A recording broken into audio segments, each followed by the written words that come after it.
জয় জগন্নাথ। আমি লিজা। রান্নায় হাতেখড়ির পক্ষ থেকে মহাপ্রভু শ্রী শ্রী জগন্নাথ দেবের 56 ভোগের একটি পদ তোমাদের সাথে শেয়ার করতে চলে এলাম। ভিডিওটা পুরো দেখার অনুরোধ রইল। আজকে তোমাদের জন্য আমি নিয়ে এসেছি এই রেসিপিটা, যেটা জগন্নাথ দেবের অতি প্রিয় একটি রেসিপি, সেটা হলো কণিকা ভোগ। এটার জন্য আমি এই বাটির মাপের 1.5 বাটি মতো চাল নিয়ে নিয়েছি। চালটা হলো বাসমতি চাল। চাল নিয়ে নিয়েছি, চালটা ধুয়ে আমি একটু শুকিয়ে রেখে দিয়েছি। এবার আমি যাচ্ছি রান্নাতে। জগন্নাথ দেবের রান্নায় সবসময় ঘি ইউজ করা হয়, আমি সেই জন্য দিয়ে দিলাম ঘি পরিমাণ বুঝে। পুরীর রন্ধনশালায় যে রান্না যারা রাঁধেন, যারা করেন, সেই রন্ধনশালায় কিন্তু কোনো রকম তেল ইউজ করা হয় না। সবসময় কিন্তু জগন্নাথ দেবের খাবারের জন্য গাওয়া ঘি ইউজ করা হয়। আমি ওই জন্য এখানে একটু ঘি দিয়ে দিলাম। দিচ্ছি একটু তেজপাতা একটা, আর দিয়ে দিচ্ছি একটু গরম মশলা। ছোট এলাচ দিলাম 4টে, কিছু পরিমাণ দিয়ে দিলাম দারচিনি, আর 4টে দিলাম ছোট এলাচ, আর কিছু দিলাম গোলমরিচ গোটা, আর দিচ্ছি একটু জয়িত্রী।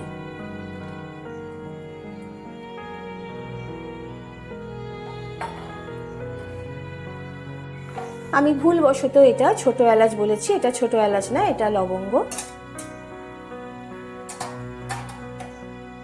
দিয়ে এটাকে একটু ভালোভাবে নাড়তে হবে,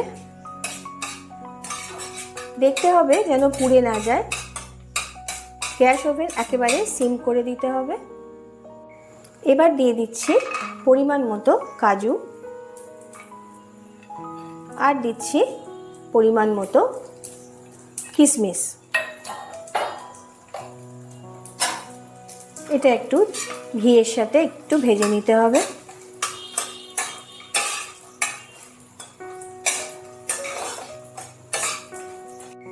এবার দিয়ে দিচ্ছি আধ শুকনো যে চাল আমি ধুয়ে রেখেছিলাম, সেই চাল। চালের পরিমাণটা তোমাদের আমি আগেই বলে দিয়েছি, বাটির মাপে 1.5 বাটি মতো চাল আমি দিয়েছি।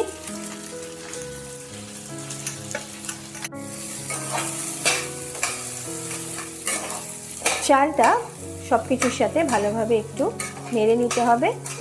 গ্যাসের ফ্লেমকে একেবারে সিম করে দিতে হবে যাতে এটা পুড়ে না যায়।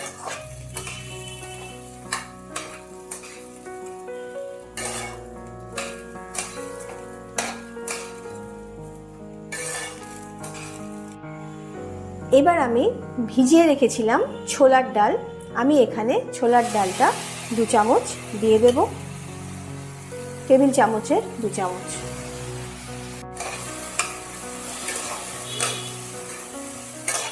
জগন্নাথ দেবের ভোগ রান্নার সময় তখন যারা ভোগ রাঁধেন তারা কিন্তু সবসময় মাটির জিনিস ইউজ করেন। এখানে আমি মাটির জিনিস দিতে পাইনি বলে সেই জন্য আমি শুধুমাত্র কড়াতেই দেখাচ্ছি।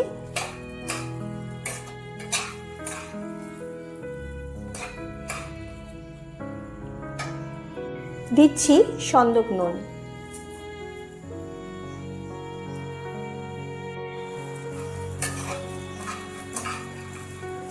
জগন্নাথ মহাপ্রভুর রান্নায় কিন্তু সন্দক নুনই ব্যবহার করা হয়, আর আমিও সন্দক নুন ব্যবহার করি সব রান্নাতেই, সেই জন্য দিয়ে দিলাম একটু সন্দক নুন। দিয়ে দিচ্ছি অল্প পরিমাণে গোলমরিচের গুঁড়ো।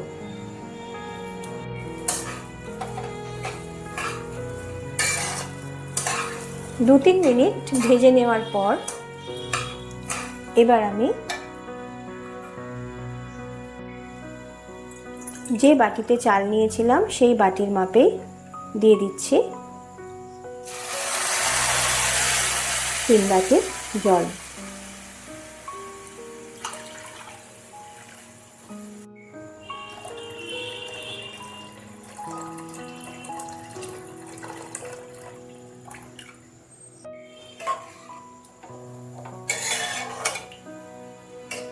গ্যাসের ফ্লেম বাড়িয়ে দিলাম, একটু ফুটতে দেব।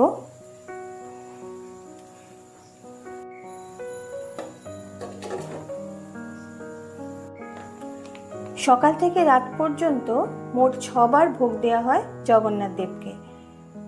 যজ্ঞদারাকে সকাল 10টার সময় দেওয়া হয় দ্বিতীয় ভোগ, যাকে বলা হয় সকালা ধূপা। এই সময়ের ভোগকে আবার রাজভোগও বলে, আবার কথা ভোগও বলা হয়। এই ভোগে 20 রকমের পদ থাকে। সেই পদের মধ্যে একটি পদ হলো কণিকা ভোগ। 5 মিনিট পর আমি এটা খুলে একটু নেড়ে দেব। এখনো আমার একটু বাকি আছে।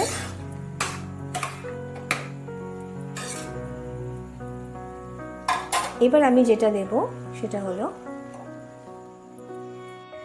ডালচিনি একটু ভিজিয়ে একটু গুঁড়ো করে রেখেছিলাম, সেটা দিয়ে দিলাম। আর দিয়ে দিচ্ছি গুড়, আখের গুড় পরিমাণ অনুযায়ী দিয়েছি।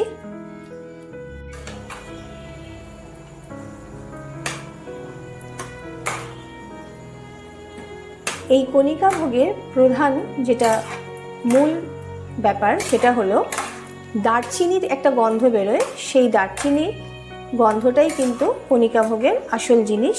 আর দারচিনির যে কালার থাকে সেই কালারটা যখন ভাতের মধ্যে দেওয়া হয় তখন কিন্তু দারচিনির কালারের মতন কিছুটা কালার চলে আসে। আর যেহেতু আখের গুড় পড়ছে সেহেতু কালারটা একটু ডিপ কালার চলে আসে, একেবারে সাদা কিন্তু কালারটা হয় না। তোমরা যারা মহাপ্রভুর ভোগ খেয়েছো জগন্নাথ দেবের তারা জানো যে কালারটা কীরকম হয়। এবার আমি দিয়ে দিচ্ছি একটু জায়ফল গুঁড়ো, সামান্য পরিমাণে, খুব বেশি না।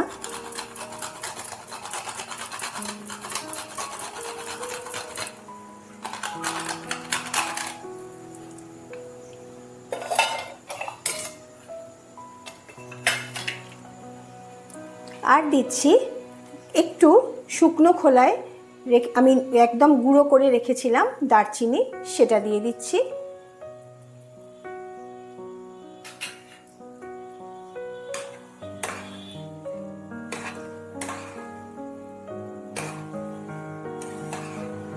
কণিকা ভোগের বিশেষত্ব এটাই, দারচিনির একটা স্মেল কিন্তু বেরোয়, একটা ফ্লেভার থাকে, সেটা বেরোয়।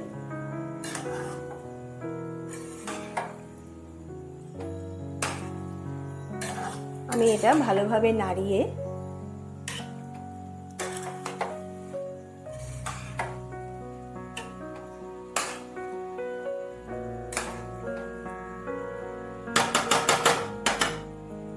মিনিট 4 জন্য আবার চাপা দিয়ে দিচ্ছি।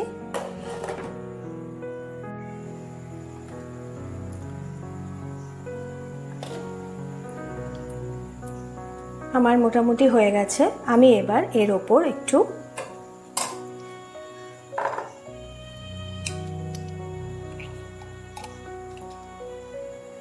ঘি দিয়ে দিলাম।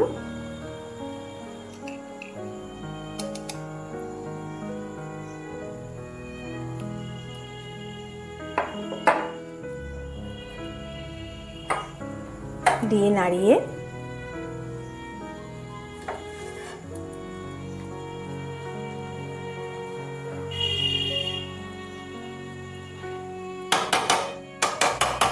একটু স্ট্যান্ডিং টাইম রেখে দিলাম, বন্ধ করে দিলাম গ্যাস ওভেন পুরো।